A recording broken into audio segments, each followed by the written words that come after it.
Do you know what it feels like to be designed by rape and become pregnant with no one standing by you except you, my mother? Anything at all to take this wickedness that I see out of your system. It's because of you that old miserable man had the guts to come here and spit rubbish. Where are you coming from? And act like I'm the one suffering you, and people will think I'm the one maltreating you, not knowing that you're the one giving me headache. But before you kill me, I will kill you. You suddenly think you know Kate more than I do? Listen, the both of you have found friendship in each other. I wish you luck. You needed to have seen how your brother humiliated me in front of the maids and guards. She started calling me bad luck and calling me a witch. Mama, is it true I'm a witch?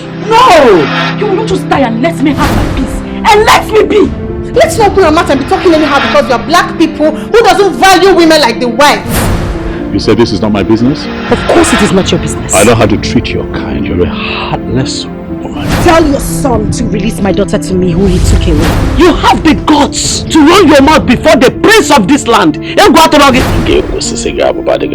going to skin you alive. You don't come here to preach forgiveness about someone who tore my life into shreds. A man who broke me. A man whose parents threw me out of the house, forgetting about my pregnancy.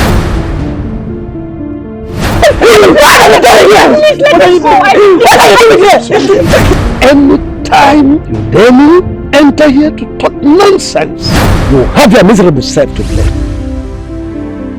I told you, you and I are done. That is final. Find yourself someone that you can toss around. I want you to bring my daughter back. She has lots of work to do here. Have you lost it? They are the worst set of creatures God ever created. I am going to make a stand before the others in council and defend that nonsense which you have spoken.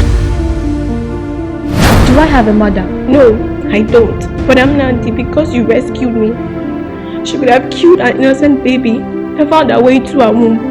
Daddy, because you welcomed me to this palace and gave me a sleeping mat at your daisy and made me sleep with you on your own royal bed. She could have killed me and buried me as she always threatened. You know where you are? This is Nollywood Pictures TV.